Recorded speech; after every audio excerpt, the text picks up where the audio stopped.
We will.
All right, we are live, I believe.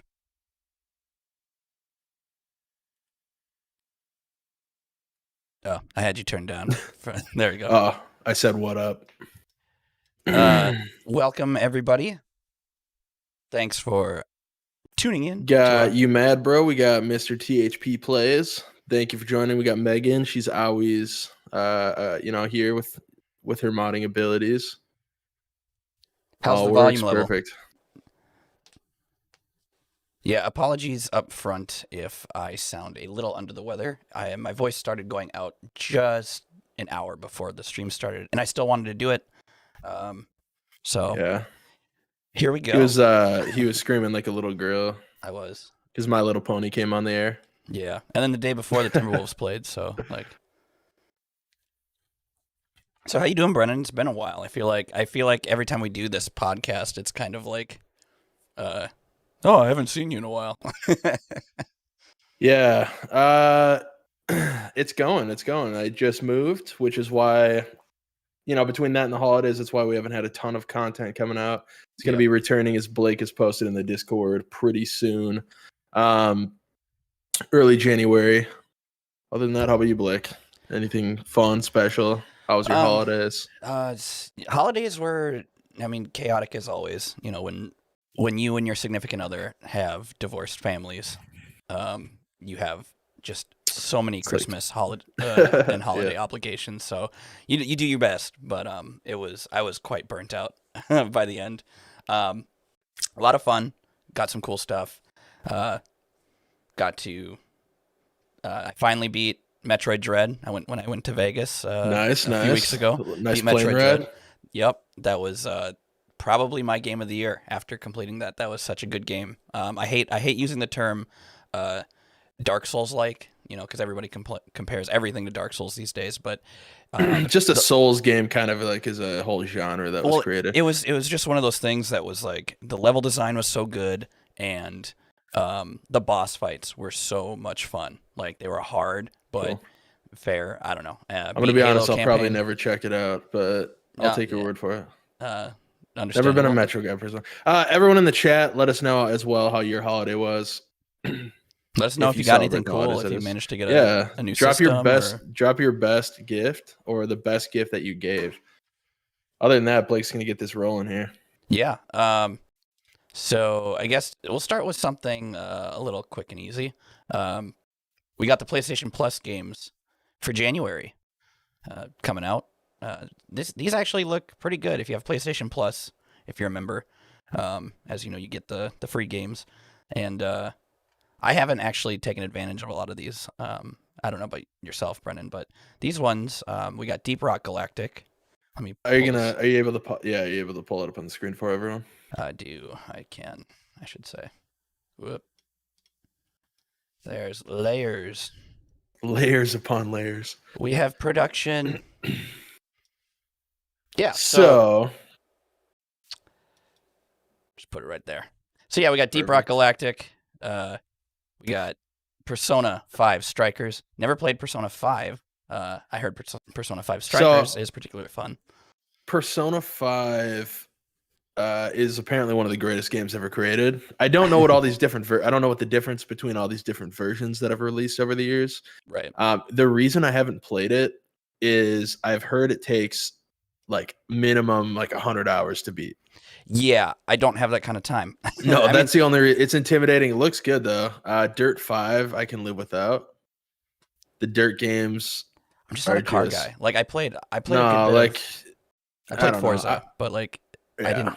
I played parts of it. Like I kind of. Then Deep Rock Galactic. A lot of people do like that game. It's a little bit repetitive for me personally, but it's one of those. You ever played Vermintide? Never. I kind of got like Vermintide vibes of it. It's just one of those, kind of co-op lobby type games where you're it kind of just goes forever. You repeat that game loop sort of thing over and over again. Yeah. For show. Not bad. It's not a bad list, I would say. I probably won't be taking advantage of any of these. But... Well, and I got to mention, Persona 5 has been on the PlayStation Plus list of free games for quite a while. Honestly, since like the PS5 came out. Oh yeah, because if you have a PlayStation Plus, you just get it to that collection. Yeah. Yep.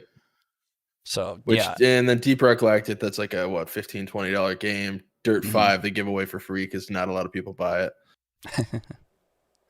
But yeah, so let's jump on down to some... My favorite gift that Brendan got was Pokemon. Oh yeah, I got Pokemon Pearl for Christmas from my grandma. You got Pokemon Pearl? I got Pearl, yep. And she has played much more than I have.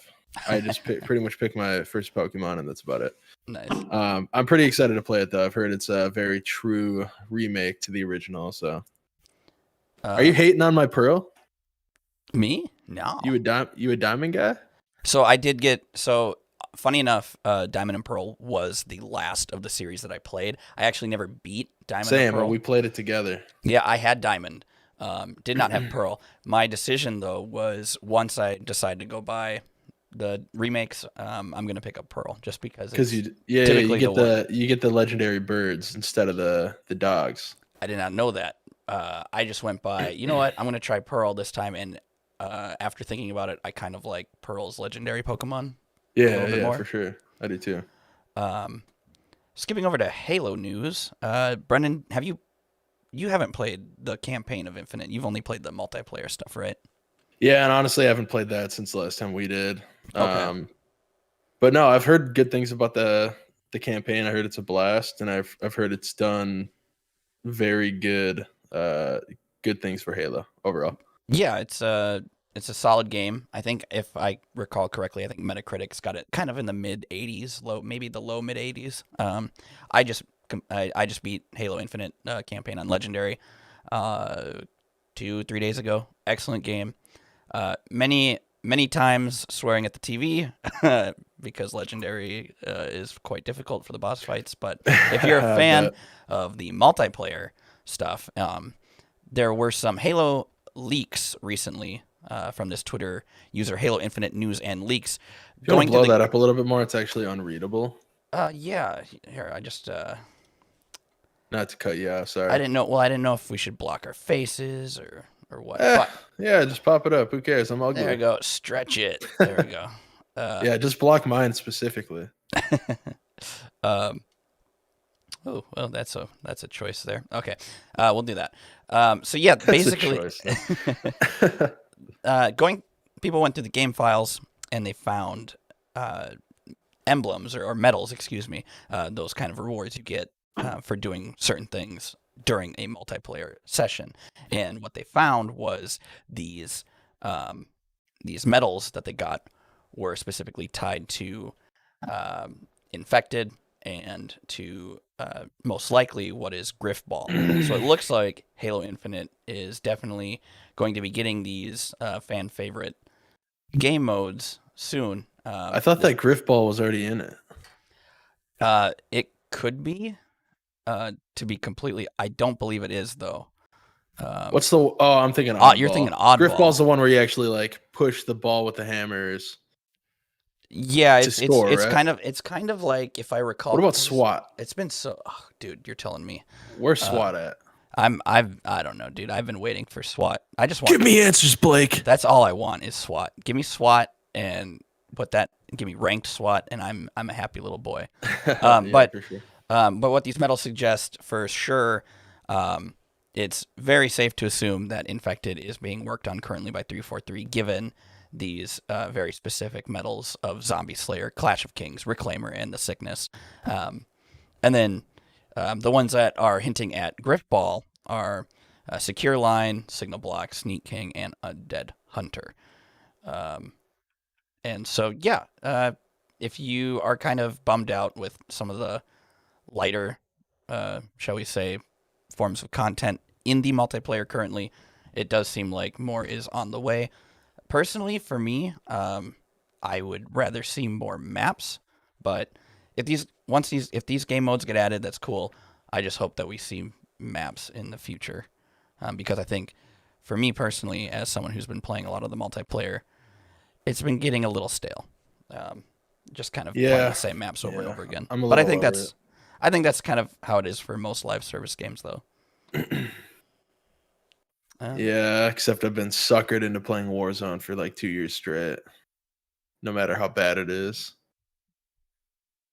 Yeah, it's just, I mean, I get it, because I mean, Warzone's kind of one of those games where like it can be very addicting, and it's honestly like, it's just because it's like it's one of the most competitive games that I've personally ever played.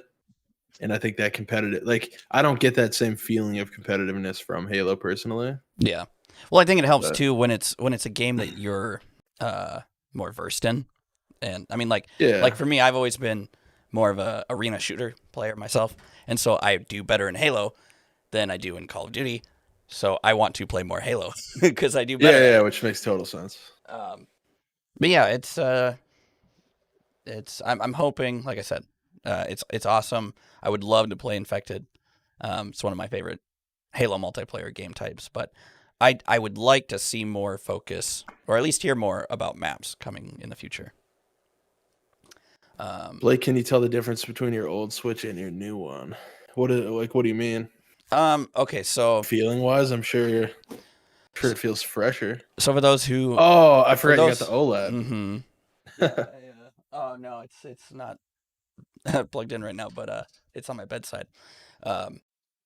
So for those who don't know, I had the original, like the OG first model of the Switch, and I was an idiot and left it on top of my car. Battery. Yeah. I mean, it wasn't. The battery was technically the same. It was the chip that drain the battery more. But anyway, Oh yeah. basically, yeah, I left it on top of my car. It shattered on the freeway, and so I picked up a Switch OLED, and yeah, it's great.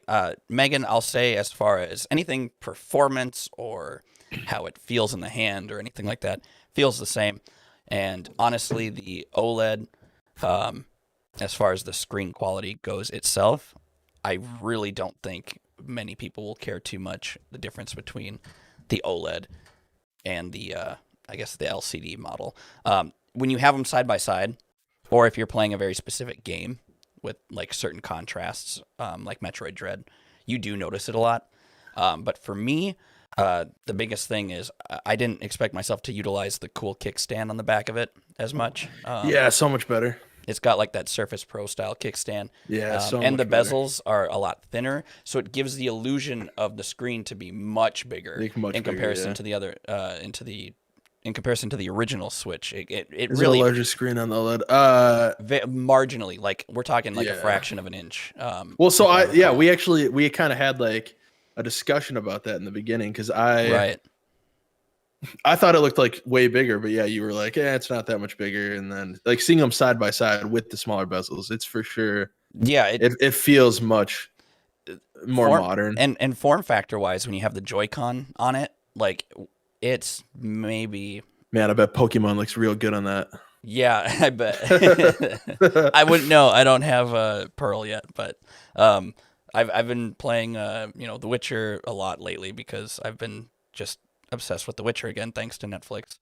I know I gotta watch that. I'm gonna Metroid Dread looks great. It's great. Definitely better than season 1. But yeah, Metroid Dread was great on it. Yeah, it just looks like what. Like the original Switch looked kind of like a proof of concept, and the OLED Switch is kind of what it should have been. You know what I mean? If that makes sense. It does. It does make sense. All right, what do we got next? Our last, I guess, segue time. Speaking of Switch, let me pull this up again. It looks like there's going to be some issues. Potentially for those who are looking to hopefully get a Switch in the future in 2022. To summarize this article, I can leave a link in the description if you want to check it out yourself. But yeah, I'm assuming it's some sort of chip shortage issue. Yeah, like basically, everything else. President Furukawa of Nintendo basically was saying, the Switch has been selling pretty well, but with the OLED selling well enough, they're finding issues with sales, and it sounds like in 2022 we're going to expect to see kind of shortages increase with that, which is honestly to be kind of expected because these things have a delayed impact with electronics. So like, yeah, it's kind of crazy. We kind of saw it late in the phone game, mm-hmm. and it really from like August to now has been more affected than and obviously the pandemic's been going on for quite a while. Right. It's weird to see. Yeah, it's weird to see kind of. Now there's always been an issue since really like it all began, but yeah, it's really hitting the tech industry pretty hard right now.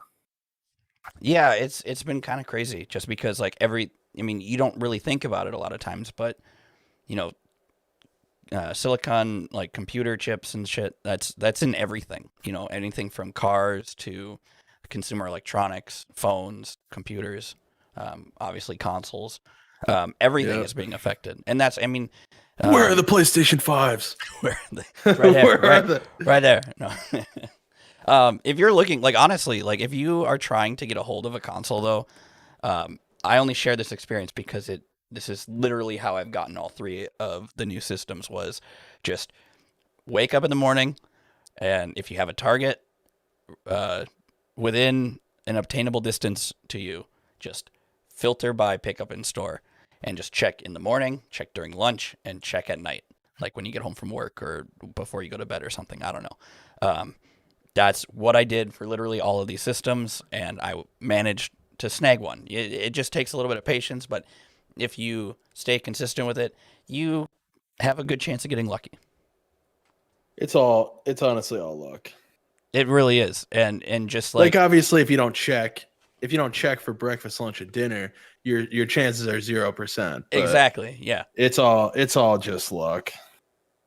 I know I got lucky. 100%. Yeah, I mean, because with the Xbox, that's a little bit different because that was more of their like finance program, but yeah, it was still the same thing. You know, as long as you're persistent, checking on that stuff, then you'll get one. You'll get one eventually. Yep. Okay, so that wraps it up for the news stories. So Megan said, "Did you pick up any more games since the incident on the freeway versus Switch?" trying to think here. So I basically rebought Metroid Dread. As far as Feels other bad, games, doesn't it? Yeah, it does. The only games that I picked up for the Switch were digital games because I had some credit, and it was during a sale. I bought like a point-and-click adventure game. I forget the name of the game right now, but oh, dude, I feel like I'm curious what you got now. I think it's like Dysphonia or something like that. I'm butchering the title, but I was just talking to somebody not too long ago about a point-and-click on the Switch that's apparently pretty fun. There's another one called Thimbleweed Park that I bought. I don't think it's Thimbleweed that I'm thinking of. The second one sounded the first thing you said sounds more familiar. Okay. She also said that's the same as Pokemon cards too. Yeah, same thing going on with Pokemon cards. I've been trying to hunt down a Celebrations Ultimate Premium collection for quite some time, and I haven't found a premium Celebrations pack like at all. Like I found. Well, you can't get packs. You got to get the boxes. Yeah, I guess. Yeah. Yeah, they're out there. I mean, those I've found plenty of, but like the Ultimate Premium collection was like a 1 or 2 print run, and they're still like slowly kind of like filtering them out into the like big retail stores and stuff, and they're just freaking hard to find because the first person that sees one buys every single one that's sitting there. Right. Because they're going for like $300 on. They're $120 boxes. They're going for like $300 online right now. So it's just like curse of the scalpers. Yeah. Over the last 2 years. Well, and it's tough too because like, if you're, and I can understand like if you had enough money for multiples, it's like you're almost enticed to buy one now or buy extra because you're like, oh yeah, I don't know if I go into a store, again. if I go into a store and I see multiple, mm-hmm. like I'm gonna get them.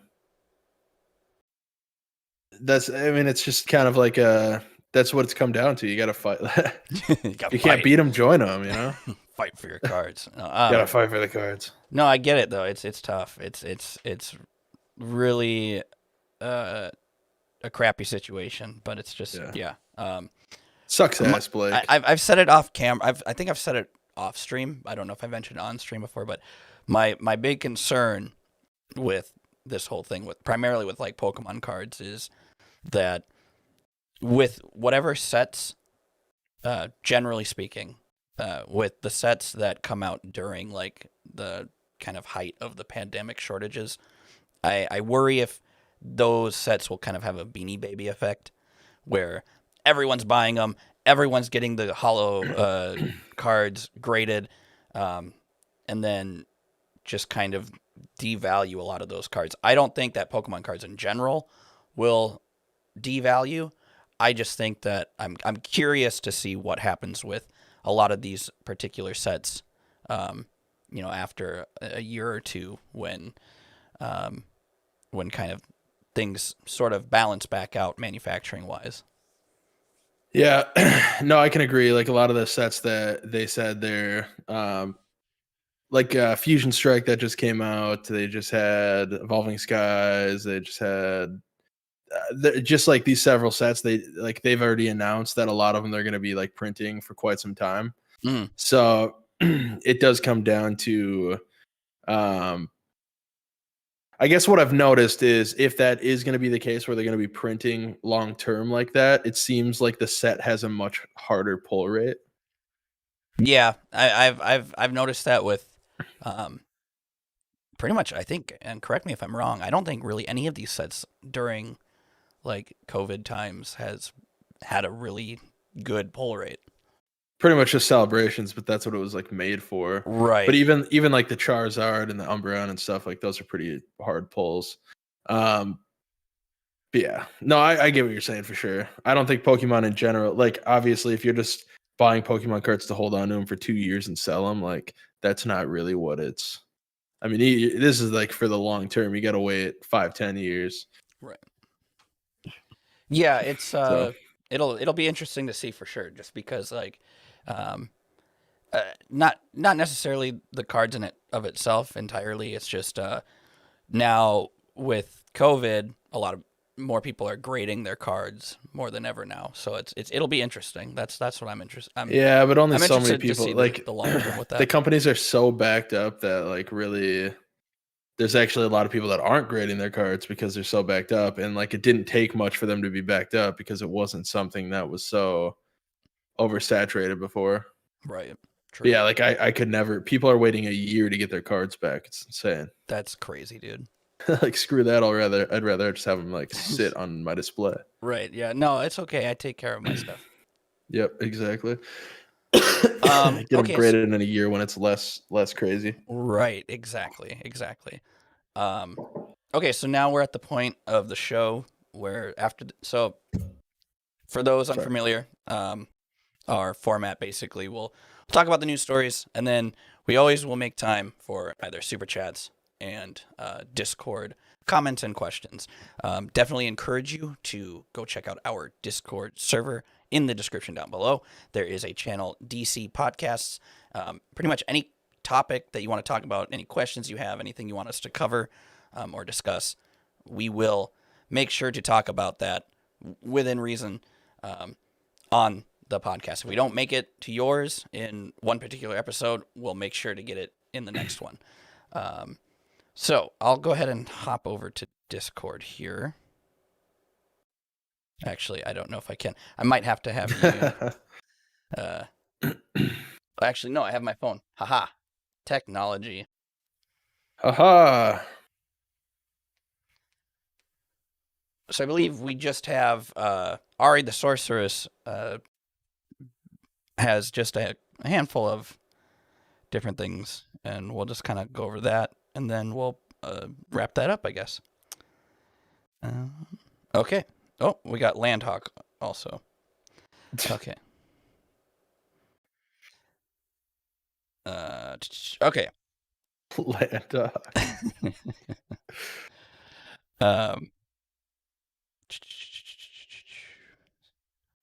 Advice / recommendations for old games to try for the first time / retry, and how to go about it. Example, BioShock Remastered, Fallout New Vegas with mods, etc. It hurts me that she says old games and then it's those. I'm thinking right? like retro. Like 16-bit? Yeah, like shoot. I don't know. I don't know if you're even on the stream right now or if you're gonna watch it back. But my biggest recommendation that I always tell everybody is go play the Dead Space games. They're so freaking good. If you like the horror survival type situation, Dead Space 1 is super just like claustrophobic and confined, and it's still one holds up a little worse than 2 does, but they're actually remaking 1 completely right now. Dead Space 2 totally holds up. Great story, great combat, just all around one of my all-time favorite game series. I always tell everyone to go try it. Yeah, that's actually been on my backlog for a while. And I love it. I believe that all 3 are on Game Pass now. So if you have Game Pass, I would wait. Don't play it until the first one comes out remastered next year.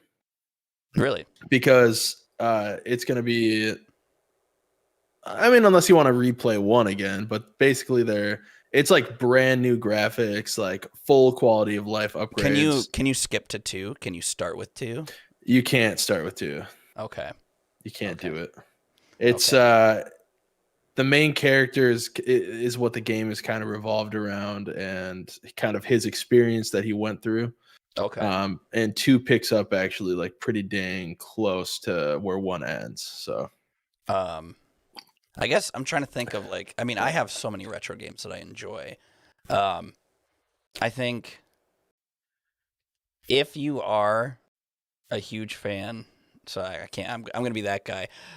If you're a fan of RPGs, like I, and you're younger, I should say, I would not sleep on Morrowind, as old as that game is. If I've you never can, played it. so you have to. Here's the thing: if one, if Do I have it's to mod it? Do I have to mod it on PC? no, but yes.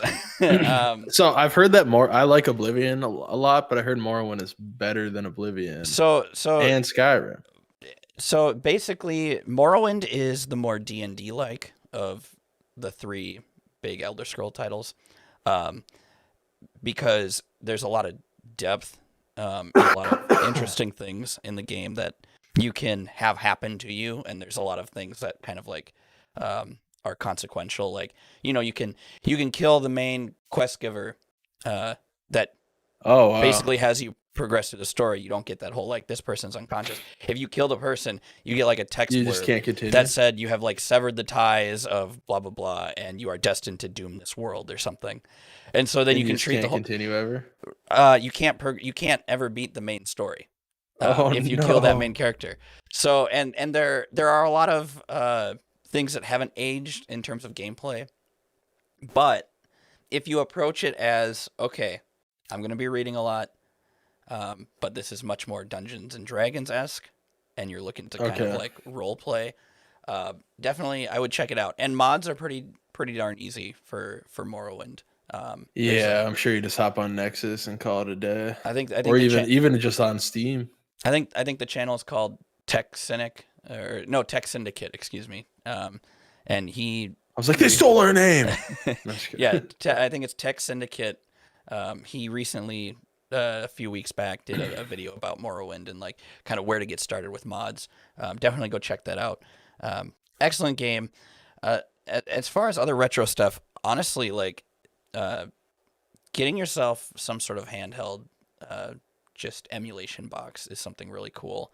And I would definitely recommend just dumping any Nintendo games or any, kind of 16-bit era game, because there's a lot worth trying out. It does sound like she was thinking more like Specific games, 360 days or like. Well, I don't know. I guess of retro. So like, just with go all over she didn't board. say she didn't say retro, did she? She said, yeah. She said, let me go to this for old games. Yeah, sorry. I guess so. Old games. So yeah. So you gotta remember, like these games that we don't think are that old are like over 10 years old. I mean, we're just old as shit now. 360 is retro now, which is it's crazy.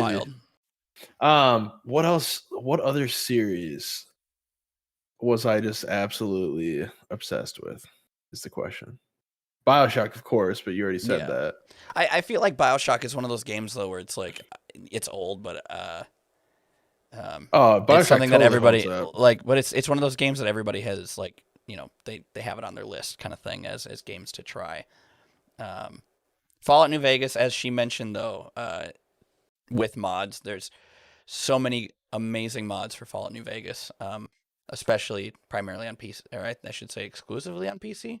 But yeah, that's a great title. Obsidian, their storytelling is all over that. Yeah, I just think pretty much anything with mods, anything that you can find and that has a healthy modding community, is great. As far as retro consoles,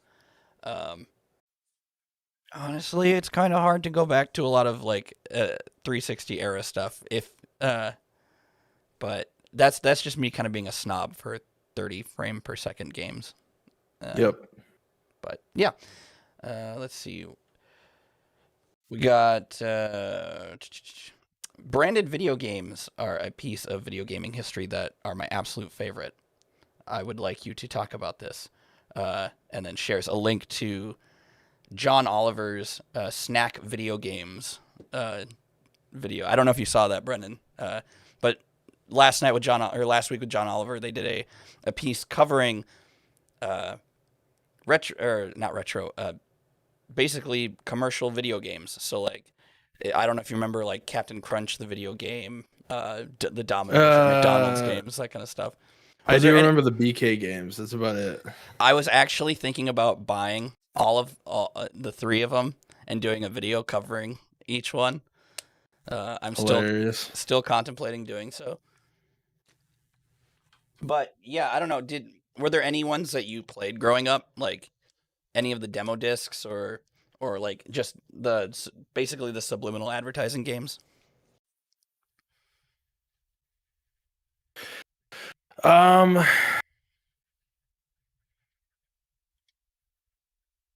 no, I didn't really like play the only thing I can remember is like back in like the days where it was just like addictinggames.com or like Yeah. I played like the lifesavers mini golf and stuff like that. Yep. I was literally just going to say the that lifesaver that was probably the biggest one that I played, honestly, or the one I played the most was and for those of you who don't know, back in the days of flash games, um, there was a website called candystand.com, and I think it was Candy Stand, yeah. it was owned by, I think, the company that owns Lifesavers. That would make sense. So it was there a solid mini golf game though. Oh, it was great, and the courses were wacky. It was like a top-down mini golf, and you could play multiplayer and stuff. And there was like a home run derby one, and you could tell like it was sponsored by like Trolley, the gummies company or whatever. And yeah, no. So there was a lot of those. As far as like non-flash games, the BK games come to mind. The I played like a little bit of that Chex. So there was the Chex quest, which was basically a Doom clone, but for whatever reason it was Chex themed because that makes sense and goes together well. It's fine. I'm trying to think if there's any other ones, but I probably played the most flash games, and I missed that era when because that was a cheap that was a cheap because I mean basically with those games, for those who aren't aware, from my understanding how it works is those games that were published by those companies, that was basically marketing. So that was their marketing department funding some super tiny studio to just kind of crank out a game, and that game would be considered a marketing expense. And during the era of flash games, there was a lot of really interesting games being funded by these companies that would just like throw their logo in the background of their game or something like that, or you'd see a billboard in the game and it would have the company that is advertising their product or whatever. Yeah, I would say Candy Stand. That was like the end of a bygone era that had a lot of that stuff. It was. Other than that, did you get anything like crazy for Christmas? Not really. I got a lot of practical stuff for my office. I got a few coffee cups. I intend there. You can kind of see it in the back corner. I got kind of that dual coffee machine, and nice. I kind of have I bought like a portable kitchen countertop thing that I'm gonna kind of put somewhere over there, and it's gonna become my coffee and mini bar station. It's a must. Yes, and I already have a collection of mugs happening, so that'll be nice. How about yourself? A lot of like just gift cards and money. I did get a 3D printer, which I've been playing with a lot. So I do have a couple of the things I've kind of been playing with. Ooh. I already showed you these, Blake, but I got a Cubone mask that I just printed off. That looks so cool. I know. I still got to finish it. I'm going to put like a gloss finish on it. That one came out pretty good. It's one of the bigger things that I've printed. And then I just painted this Gengar. It's not fully done either yet, but this is definitely going on my display. That's super cool. Turned out pretty awesome. What are those? Are they just like random designs, or are they? Yeah, they're just random designs. And then my wife actually painted my little Spider-Man here. Nice. Which turned out really awesome as well. I'm going to put a clear coat on that too, but it looks great. That's awesome. We going to see a video about 3D printing in the future? We definitely might see some 3D printing videos once I get a little more versed in the hobby. For sure. But yeah, just kind of like I went into it completely blind. Like I just got a 3D printer for Christmas and just kind of went ham. I mean, that's figured out what worked and continued doing that. So, yeah, other than that, I've printed these little like, infinity cube trinkets and little things here and there. But yeah. What would you say is the, for lack of a better word, the easiest and the hardest part about 3D printing? The worst part, and it wasn't even like that it was difficult necessarily, was actually like I had it sit in the box for a little while, but I ended up having to like pull up a like an hour-long YouTube video and watched a build on there just so I knew I was doing it properly. The worst part, hands down, was leveling it, which I don't even know if mine's perfect. Yeah. I don't even know if mine's perfectly level. You can get 3D printers that have auto levelers. You can buy auto levelers that you can attach to your 3D printer, but for the most part, I think like the hobby is like far enough into. I mean, it's pretty accessible these days. Like the printers are, you can get one as cheap as like $200 now, and there's enough videos out there where it's just, it's easy enough to look up. If you have a question, there's a video out there for it. So kind of the greatness of YouTube. Hey, what's up, Lil Tecker? Thanks for joining. Yeah, thanks for stopping by. I'm going to move on to, we have a couple more of the Discord questions or comments or whatever you want to call them. Let's see here. I need recommendations for a laptop fix when open the back part of the top of my laptop acts as the feet, but there are no rubber pads or anything on it to protect the case. So now I have the paint wearing off there. Any advice, A, on fixing or covering the worn paint, and B, preventing further damage? Well, as far as the feet situation, and correct me if I'm wrong, I am pretty sure they sell like adhesive, almost like grips or some kind of like basically like cheap laptop feet that you would find. I'm fairly positive they sell those online. And really, as far as for the back of your laptop, you really would only need just to get a couple and put them on the back there. As far as feet goes, or as far as paint goes, I wouldn't be able to tell you how to fix that. I would probably just put like a sticker it up. Snap-on case. Sticker it up? Yeah. Well, Snap-on case. Hold on. Speaking of, so I've had, since 2012, I had this chunky MacBook Pro, and it's beat to hell if I took this off. But basically, whenever you get tired of looking at a phone or you break a phone, you slap a case on it. If you have a bunch of chips in your aluminum on your 2012 MacBook Pro, you buy a cheap plastic case. Boom, case. You got yourself a new color laptop. I'd say find a compatible case. If you're lucky, like if your laptop is like a solid black or something, or a solid white, you might be able to find like a paint pen, and just kind of. It's never going to be the same again. It's not going to be perfect, but sometimes all you need is just enough to where it can blur when you're far away. You know what I mean? Yep. And then let's see. Lastly, from Landhawk, what was your favorite gift? Oh, we kind of already went over that. Yeah, okay, so what was your favorite gift that you got for Christmas? Okay, so I'm assuming yours is the 3D printer. Yes. For sure. I'm trying to think my favorite gift. My favorite gift, I would either that, my wife got me that coffee pot because I'm just a coffee junkie. I drink like at least half a pot a day. Oh, jeez. And then I got this. I just have the box, but it's on that back table there. It's a Deco Mini 4. It's just a mini drawing tablet, and my sister got it because she's like, "Oh, it's kind of practical." because you are a content creator. And I was like, I do want one of these. Thank you. And so it's just something I can kind of play around with and Yeah, for sure. experiment. Little Tucker, what games do y'all live stream now?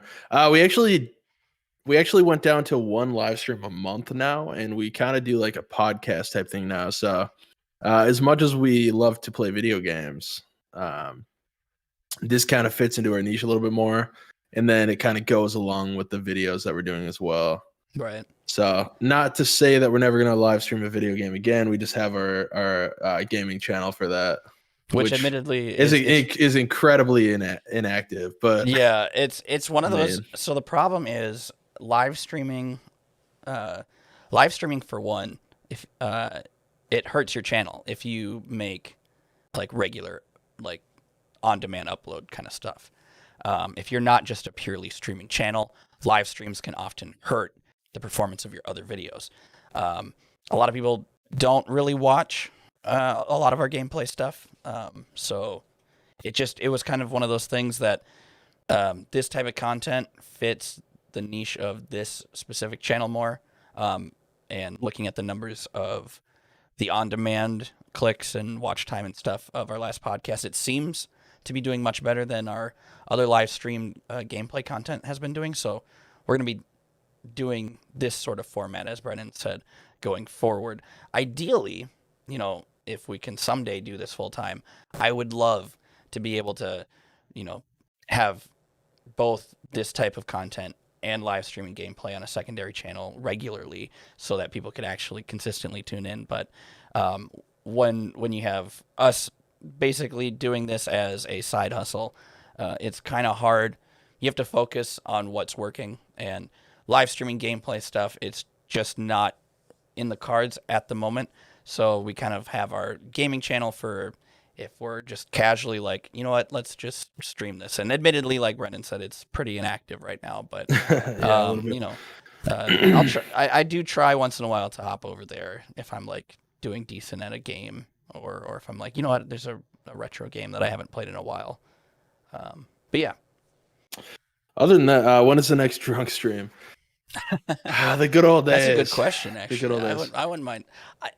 I actually wouldn't mind doing another drunk stream. I think it's just right now doesn't work very well, but I would say we could probably. Make maybe one our work next in a few stream. I months. don't know. Yeah, we'll see. With it, we got to do one soon for sure. For sure.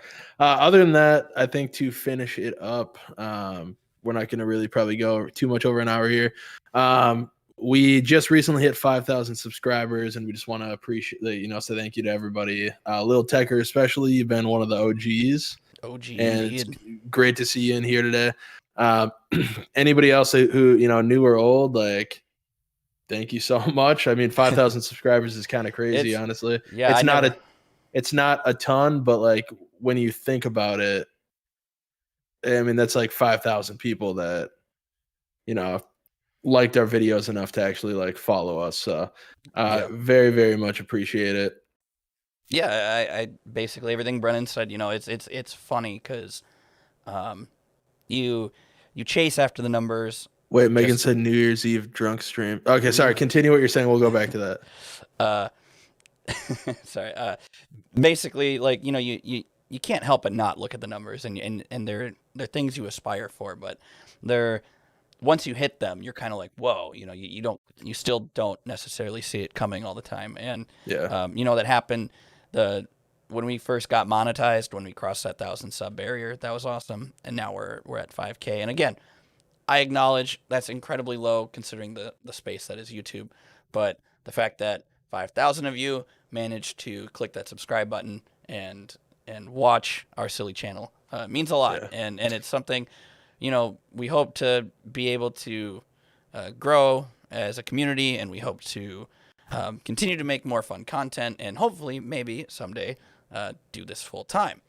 But yeah, I guess I don't really have anything else to add to that. Maybe we'll do something for fun. I was thinking for a 5,000 sub thing, we could maybe do like a Jack's Party Games type thing. We were just, dude, that's crazy that you said that. I was just talking about Jack's Party Games to Are you saying with some fans? Well, Or yeah, with because you can, some followers? because I believe if I'm, They just tap in with their phones, don't they? yeah. So I don't know how disastrous or not that would be on stream, but Yeah. but I've read People trying to online that people have tried that, so I'd be interested to try some like Quiplash or something like that. Yeah, it could be fun. Um, One day y'all will hit 1 mil. Trust me, I appreciate it. Well, maybe we won't someday. forget the originals. Maybe someday. That would be, you know what, I would be content with a fraction of that, but maybe someday. Yeah. I'm cool with like. I'm cool. I'm cool with a No. solid 100K. You know. Yeah. One step at a time. But yeah, before we wrap everything up, I guess just as a last reminder, be sure to go check out the Digital Cynics Discord server, especially for this podcast. We have a DC podcast channel, and we definitely encourage you to hop over there and just kind of leave any comments, opinions, or questions that you want us to talk about on the next podcast. We are doing this once a month. Typically, we're aiming for the last Wednesday of every single month. Stay tuned to the Discord channel, and we will give you specific updates and let you know when those episodes are airing. Yep. Yeah, I guess that's about it. Thank you again so much for hanging out with us. We definitely appreciate it, and we are very grateful for the 5,000 sub mark. Hopefully, it continues to grow, and we love seeing the community expand, and we love just hanging out and love seeing the comments and the wonderful feedback that we get, and we're very appreciative. And we're giving away a house at 10,000 subscribers, so hit that. Hit the sub button. It's a little like Lincoln Log model. Yeah, not a real house. No, not a real house. Don't be crazy. All right. Well, I guess on that note, the typical sign off. If you want to see anything from tech, games, movies, to anything nerdy in between, be sure and subscribe to Digital Cynics. Have a good one, everyone. Thanks again. Peace. We'll see you next time.